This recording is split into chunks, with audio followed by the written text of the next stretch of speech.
Here we go. Here is minute 22 of Clue the Movie. Not being blackmailed? Oh, I'm being blackmailed, all right. But I did what I'm being blackmailed for. What did you do? Well, to be perfectly frank, I run a specialized hotel and a telephone service which provide gentlemen with the company of a young lady for a short while. Oh, yeah? What's the phone number? So how did you know Colonel Mustard works in Washington? Is he one of your clients? Certainly not. I was asking Miss Scarlett. Well, you tell him it's not true. It's not true. Is that true? No, it's not true. Ha-ha! So it is true. A double negative. Double negative? You mean you have photographs? That sounds like a confession to me. In fact, the double negative has led to proof positive. I'm afraid you gave yourself away. Are you trying to make me look stupid in front of the other guests? Don't need any help from me, sir. That's right. But seriously, I don't see what's so terrible about Colonel Mustard visiting a house of ill fame. Most soldiers do, don't they? Oh, please. But he holds a sensitive security post in the Pentagon. And, Colonel, you drive a very expensive car for someone who lives on a colonel's pay. I don't. I came into money during the war when I lost my mommy and daddy.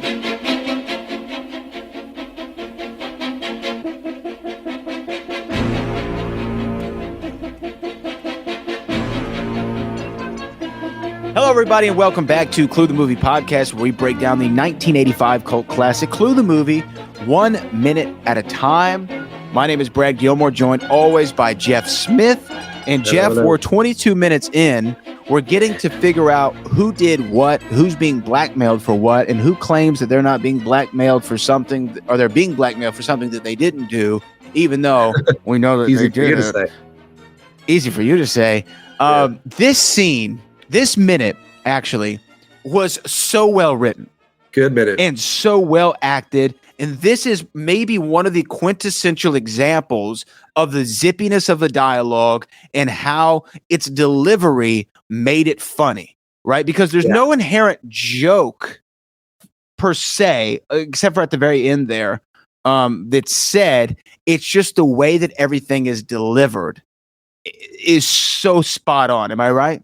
Yeah, this is that when Jonathan Lynn, the director of Clue, got the cast together before they started filming, he took them to a theater on the Paramount lot. And they watched the old movie His Girl Friday, which is a Cary Grant movie, and it's one of those screwball comedies from back in the 30s or 40s where I don't know the exact year, but the dialogue is super zippy and stylized, and nobody actually talks like this in real life.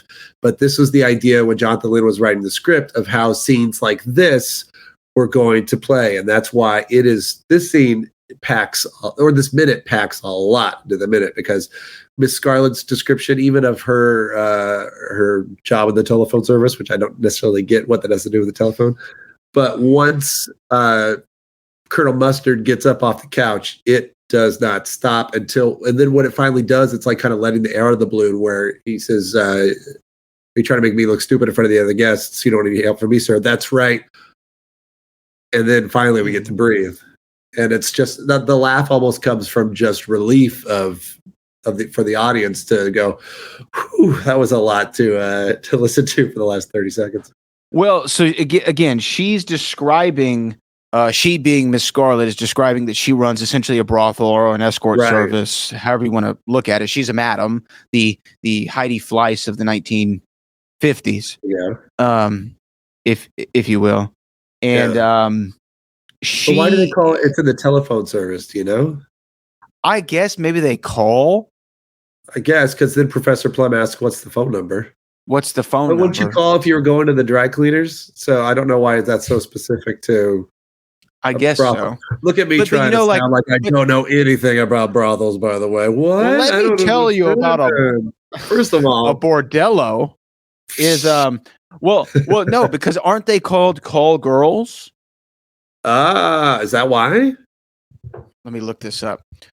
Look at us. Oh, careful. We're pretending to be innocent. Maybe I shouldn't have this on my internet. Google. That's not the best Google to find later. Honey? Call girl. A call girl or female escort is a sex worker who, unlike a streetwalker, does not display her profession to the general public. Well, there you go. Because you have to call her. Oh, look, here we go. What does a call girl mean? A prostitute with whom an appointment may be made by telephone. There you have it. We learned something that I pretended not to know. And then the next Google question is, where can I find call girls in Houston? Clear your history. Clear your history. Clear it now. Clear it now. So yeah. Now, so click as soon as she images. said, no, don't do that. But as soon as she says that, Mr. Green puts together, is this how you knew Colonel Mustard? Is he one of your clients? Yeah. Colonel Mustard says, I most certainly am not. Tell him it isn't true. And then Not she goes, true. it isn't true. And then Professor Plum says, is that true? She goes, that's not true. Great. And then that's when Double we negative. hear Wadsworth say, a double negative, which means it's proof positive. And then for how Colonel Mustard ties that So stupid. sentence to The say photographs. negatives, there are photographs. Which makes no gosh, you're sense with right. today's technology at all, because what's a negative? But if you know what that is, if you know your photography history, you know that that's what made him jump to that stupid conclusion. That is a major jump, bro. Yeah. That is a major jump. And so, but we find out, we'll get to that when And we there get to are, like, yeah. more. But there No, are. I'll spoil it right now. There are photographs. Spoil it, Jeff. Damn it. He There are was photographs. correct. But did Professor Plum say, I don't know what's wrong with visiting a house of ill fame? Ill fame, yeah. Never Another heard that term, I before. guess. Of But- the House of Ill Fame? Yeah. Yeah. But The scene that it's was a. Now I'm Googling this again, so my wife just boy. know You I'm doing better this for warn her research when you purposes. get home. I should. It's just Um, for you, baby. a house of ill fame is, by definition, a brothel. Yeah. So there you go. Clue taught us a lot that we didn't know as youngsters It's watching taught- that movie. Didn't know what a red herring was, didn't know what a House of Ill Fame was. But this scene reminds me of when I interviewed Leslie Ann Warren for the Clue documentary, where she talked about Christopher Lloyd and what a kind of an odd dude he is, and how she doesn't really elaborate in it. And I felt kind of weird when she brought it up, so I didn't ask her to elaborate it. But she said a lot of times in the movie when they were doing scenes, she couldn't tell if he was acting. And the only thing I can think of when she means that, and maybe she didn't mean it, but I read it into like scenes like where he touches her knee when he's saying that and she throws his knee off. I wonder if that was scripted or if that's Christopher Lloyd being an odd guy.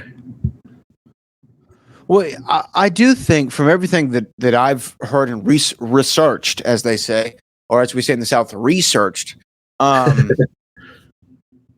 Chris Lloyd is a little methody. Okay. You know, a little methody. And he's That's not going creepy to. for a part like Professor Plum. I don't know if I'd want somebody to be methody on that That's one. true. That's true. Yeah, just act, please. But at times they would have to tell him on the set of Back to the Future that the camera was rolling, or they would have to just tape his rehearsal take, because if you didn't, he would not give you his full performance and you would not know what he was going to do. So at first, let's say they're just doing a rehearsal. Right. Yeah. If they're just doing a rehearsal, he might play it very low key and, yeah, Marty, we got to get you back to 1985. But as soon as he knows cameras are on, he's like, Marty, you got to come back with me. Back where? Back to the future. You know what I mean? He does like the big all Christopher Lloydisms. And perhaps that's why she said she wasn't sure if he was acting, because maybe in a rehearsal, he didn't play it the same way that he did once the film was actually rolling. Maybe. Yeah, that makes sense.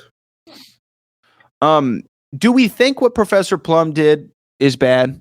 I mean, not Professor Plum, Colonel Mustard. We've established Professor Plum. Oh, just going to the brothel? Well, we're gonna reveal he's done other stuff. But as far as just him, going to the House of Ill Fame, well, that depends on your morals, Brad. So since I guess I mean like, no. well, I guess it's illegal probably wherever he was doing it. So, but I guess Wadsworth points out that. Sorry, I mean Wadsworth points out that he's got a secure position in the military, so that has something to do with like, is he, while he's visiting the brothel, he's like, hey, by the way, we're going to be here's some secrets. That's his pillow talk.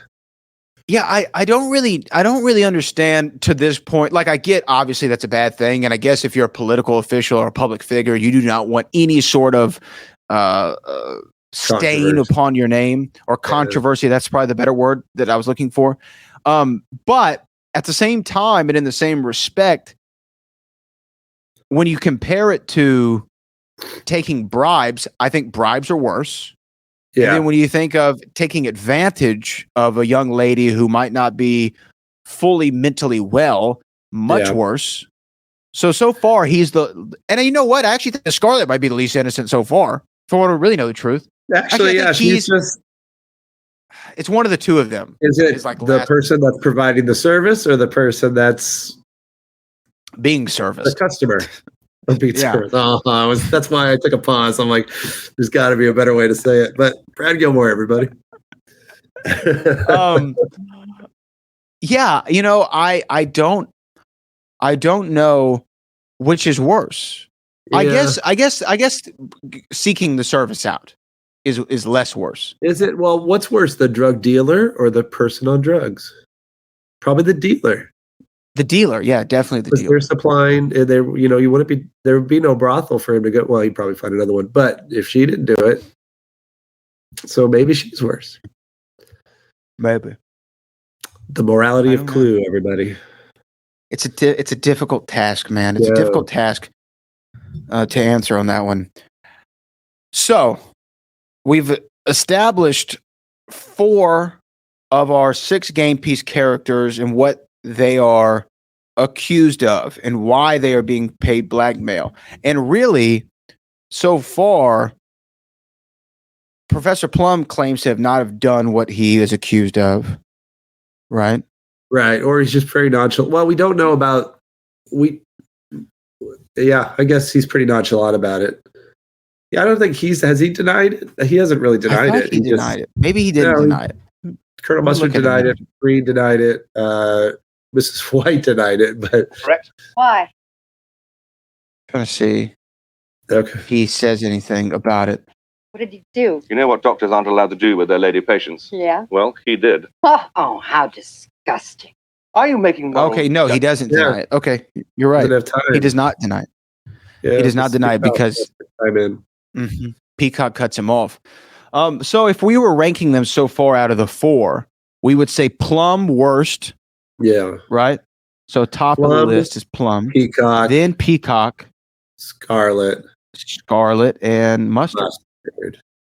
Until we start Mustard- adding on Mustard, he's got a couple more things to add to the list later on. But Yeah. for now, As of now, he's just a lowly guy. just a lowly individual. Yeah. So that's our ranking thus far as the guilt goes. I'm trying to think if there's anything else that stuck out from this minute in particular that we should make sounds reference like to. a I guess so. Colonel Mustard was trying to make the point of, yeah, I drive a nice car or I'm driven around in a nice car, but it's not because I'm taking bribes like Mrs. Peacock and her husband.